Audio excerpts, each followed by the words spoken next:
a yoga session for building and maybe maintaining strength. So today we're going to dive into some longer holds, some more strenuous things that are just going to be targeting on building some muscle mass.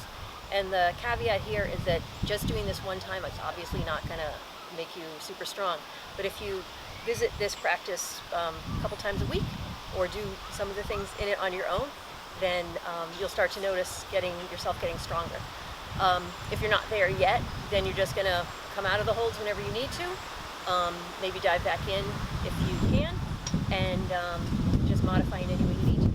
So we will begin with just some repetitive motion flowing before we start to really hold things.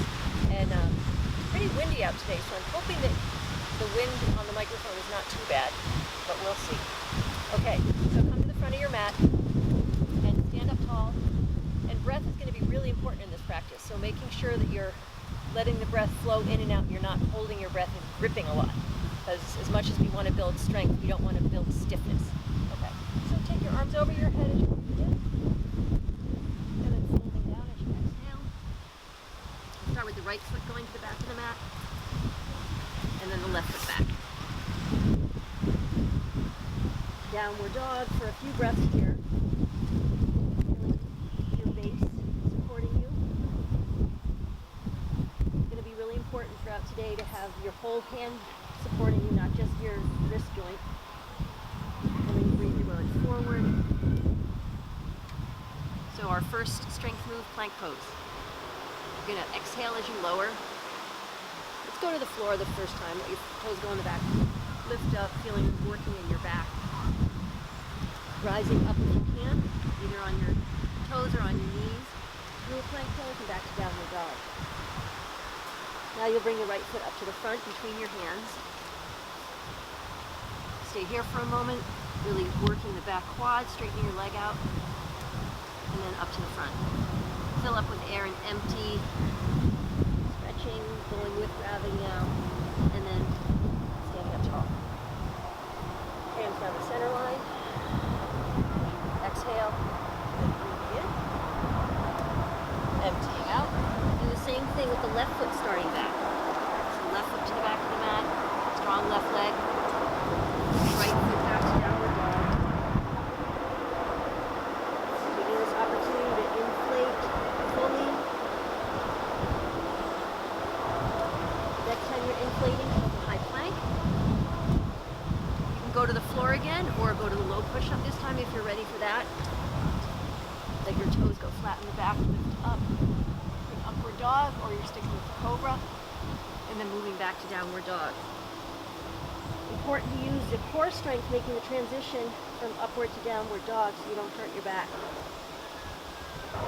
We'll take the left leg up to the front now. Strong right quad, and then the right leg up. Folding over. And breathing up. Emptying out, tracking your hands down the center, and coming up. Let's do that again. Folding over. Right foot back. Exhaling, let your left foot go back. When you're inhaling next, slide forward to high plank. When you're exhaling, you lower to the low push-up or to the floor. And then your inhale strengthens your back and opens your front. Moving back, downward dog. And then bring your right foot between your hands. Strong back leg. Left foot up. Folding over. And inhale as you rise. Exhale as you take your hands down. Inhaling again. And then your exhale takes your fingers to the floor. Left foot back again. And then right foot sliding back to downward dog. Coming forward, high plank. Lowering to whatever position you're going to do. Rising. And then moving back to downward dog. Left foot coming to the front again. Strong back leg. And then the right foot up. Fold it over. And when you need to inhale, you'll stand up tall. When you need to exhale, bring your hands down. So this time around, we're going to do some pauses and some strength building. So fingertips to the floor, right foot to the back, and then left foot back. Downward dog. Again, when you're inhaling, you'll come forward to high plank. So you can stay here.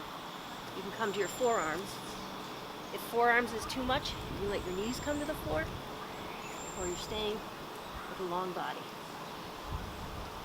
If you want to make this a little more challenging, try pressing your entire forearm into the floor. I have a tendency to just let the weight go into my elbows, but if I press my whole forearm into the floor, it makes it a lot harder, which maybe you think you don't want, but it means you have to spend less time here to get the same benefit, so give it a try. And then if you want to be able to spend even less time here for the same benefit, you're going to try pulling your forearms and your toes toward each other. Makes it really challenging. You can either just stay with that pulling together or take a little break, pressing your forearms and your toes away from each other, fill up with air. And on an exhale, you can try pulling them toward each other again. This can be happening on your knees as well, pulling your knees and your forearms toward each other, just not up like this, but more in a straight line. So you might have already succumbed to gravity here and your hips are on the floor. If they're not there yet, why don't we put them there now? So knees and hips, bringing your chest through. Take a little breath opening with your chin high. Tuck your chin down low. Windshield wiper your nose side to side.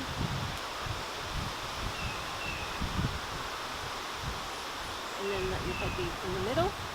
Press into your hands to come up a little bit into a cobra. And then lower down. If you can manage the push-up, you'll do that. Otherwise, just come up onto your hands and knees and make your way back to downward dog any way you like. So breathing here.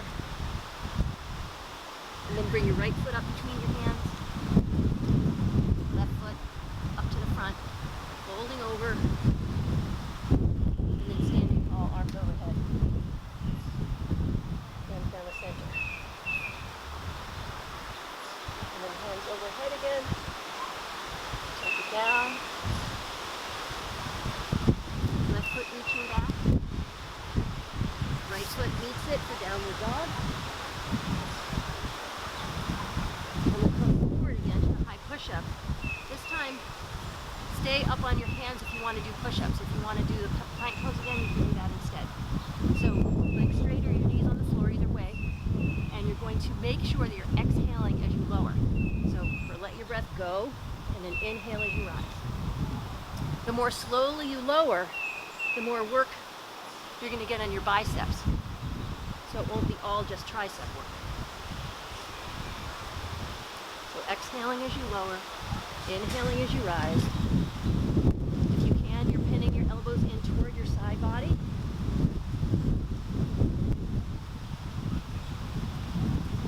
And then whenever you want to, you can let your knees come to the floor and try a few more. Trying to keep your form good. So lowering slowly as you exhale. Going as deeply as works for you. And then one of these times, you're going to go all the way to the floor. And then stack your palms, rest your forehead for a moment. Feel your heart beating against the floor. And then lift your head up, tuck your toes. Maybe you come up through plank or just onto your hands and knees and back to downward dog. Well, for a moment, let your knees come to the floor and pretend like your upper body is still in downward dog, so you kind of traction your hands onto the floor. Pull back with your hips to lengthen the muscles in your arms for a moment. Feel the muscles around your rib cage opening and fill up that space with air.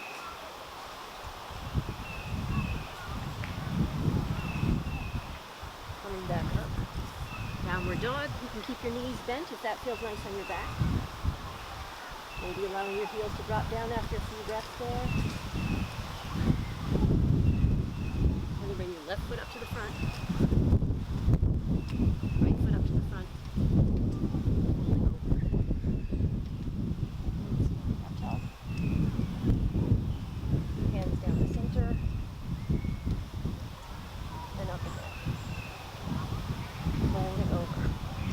one more round with arms just to really get them tired. One leg, right leg back, left leg back.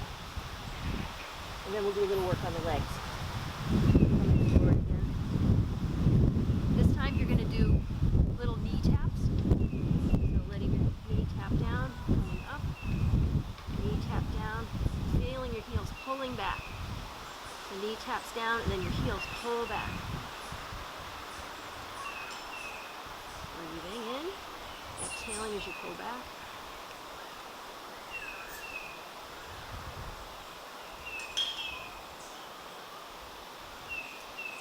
And then pause there. Move weight into your right foot, or if you're down on your knees, your right knee.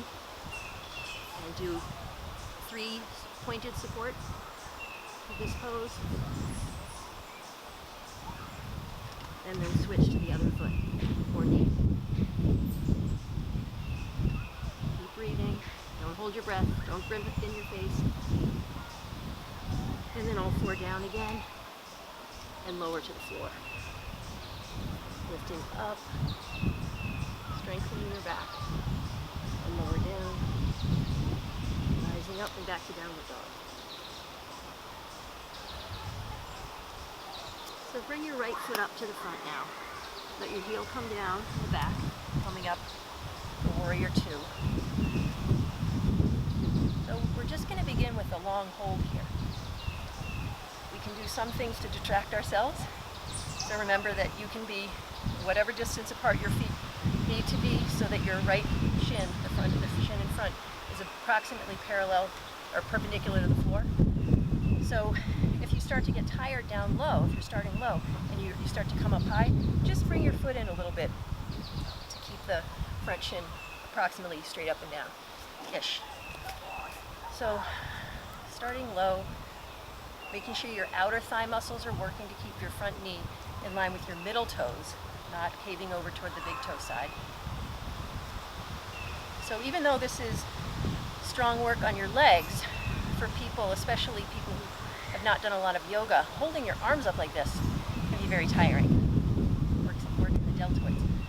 So keep them up as long as the challenge is appropriate for you. Anytime you want, you can let your arms relax down. You can even have it be a thing to help you remember to breathe. So maybe as you exhale, you're letting your arms float down, and then inhaling up. Exhaling, letting your arms down. Inhaling up. Another thing you can do to distract yourself is think about where the weight is in your feet. So you can be thinking very consciously about pressing down into your whole foot in the front and the back, pressing down into the floor, rather than just dropping into your heel or your toe. If your leg starts to shake a little bit, that might mean you want to come out a little, or maybe it means you want to stay. It helps holding your arms up if you let your shoulder blades work down your back and knit your shoulder blades into your back. So it's not just your deltoids working, but your back muscles doing some of the work. Again, think about different places to press down into your feet. You'll be using different muscles. And whenever you want to, if you haven't already, you can straighten your front leg. That feels nice. And then press into your right foot, reach your fingers away. You can bend your upper elbow and stretch your triceps a little bit after the push-up work.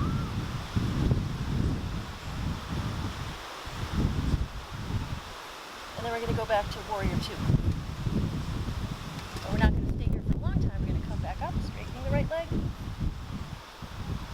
Stretching out the right side. On your exhale, dropping in. And coming back up. Make sure you feel your back leg working just as much as the front when you lower. So I'm pressing into my back heel, back outer ankle, as my front knee goes in the opposite direction. And last one, lowering down. Now place your elbow on your knee, the inside of your knee a little bit. Stretch out the other side.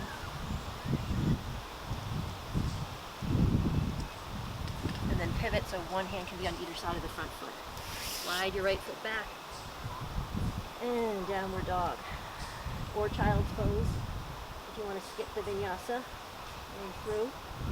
If If you want to come along, come forward with the plank with your in-breath, lowering with your out-breath, rising from the floor or from the low push-up, and then taking it back to downward dog. And now you'll take your left foot up to the front of the mat, let your back heel come down. Do it on the other side. So finding your downward dog, finding the right distance between your feet, knowing that you can adjust it as necessary. Shoulder blades down your back. Remembering you can relax your arms down whenever it seems like a good idea to you. But try timing it with your breath. So again, that would be on your exhale, dropping down. As you breathe in, lifting up. As you exhale, dropping down. So each time you lift your arms up, it's an opportunity to not do this, but to stay here. On your inhale, coming up.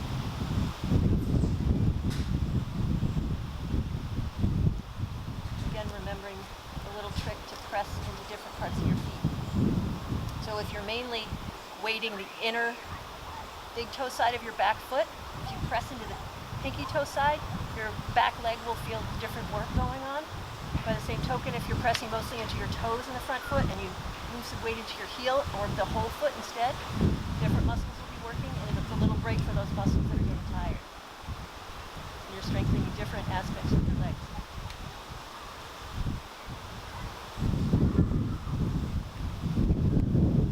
Using your whole back to hold your arms up. And if you haven't straightened your left leg already, you can do it anytime you want. I'm going to straighten mine now, and then reach my fingers away from my toes, and reach my fingers down my back, fill up with air, and as I exhale, I press into my pinky toe side of my back foot and pull the left knee forward, and up, with my in-breath, out. So I'm not just bending my left knee, also pressing into my right leg.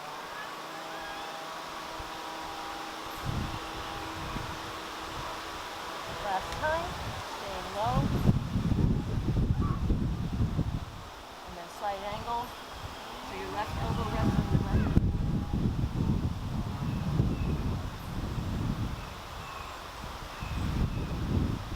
One hand to either side of your foot in the front. Slide your foot to the back. Lift your hips high, downward dog. Again, child's pose or forward as you breathe in. Lowering, rising to pull up, and back to downward dog. Bring your right foot to the front again. This time hop your toes out to the left side, let your heel come down. You can play warrior one.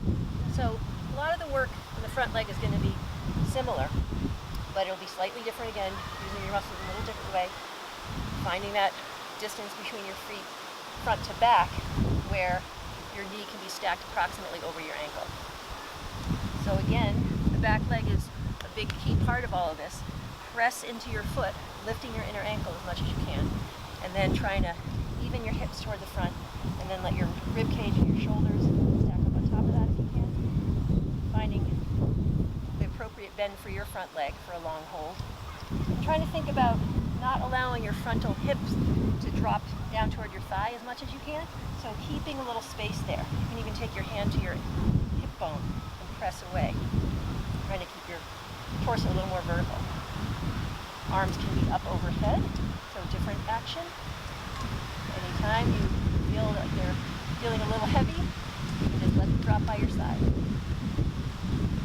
So for me, it's a little harder to keep weight into my back leg in this pose because the weight tends to fall forward. So I'm really trying to use my back leg as much as possible to hold my body up, not just my front leg.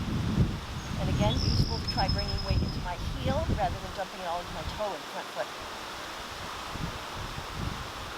You might be noticing how a nice purposeful breath pattern is going to help with this. you wanted to do the arm thing, again, on the exhale, you drop it down. Inhale, up. On your exhale, drop it down. Inhale, coming up. And at some point, on an inhale, straightening your right leg. Nice. Again, we'll press into the front foot, lift up and away. This time we'll reach both fingers down the back, or both sets of fingers. And then one hand on either side in the front. Bring your right foot to the back. Lift your hips high for downward dog. And then slide forward. If you're not going to take a child's pose here, you're joining me in another lowering down and rising up. Pulling back to downward dog. If you were in child's pose, come on up to the other side, bringing your left foot up to the front of the mat. Your right foot hopping out to the right edge of your mat so your heel can come down and you're kind of on a separated railroad track kind of thing. Finding the distance between your feet front to back. If you're going to be up higher, you want your feet a little closer.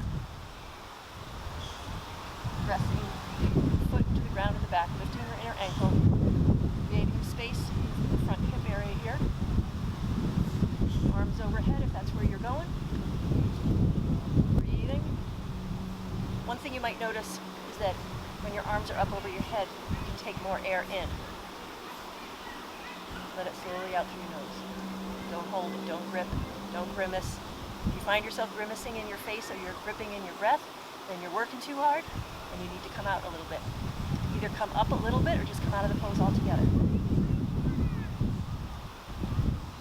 That's a much better indication of when you need to come out than if your leg is shaking or something. If you are working it too much, then back off. So if your arms are getting tired or you just want a little distraction, as you let your breath go, let your arms drop down, breathing in, pick them up, emptying out, take them down. When you're breathing in, you can pick them up. Keep doing that or keep your arms up as you like. Again, if you press into your heel, you might notice that your left leg changes the work. And I have not timing this, so it's around when you feel like you've done this side around the same time amount as the other side, and you'll straighten your left leg on an inhale. Reaching up, both elbows high, fingertips low, opening the front, and then hands down to the floor. Back to downward dog. So if you are wanting to drop into child's pose right now, I'll let you know that we're going to go there in just a moment. So maybe you want to challenge your upper body strength here to come forward. If you want to a little bit more, you can do some push-ups with your knees up or down,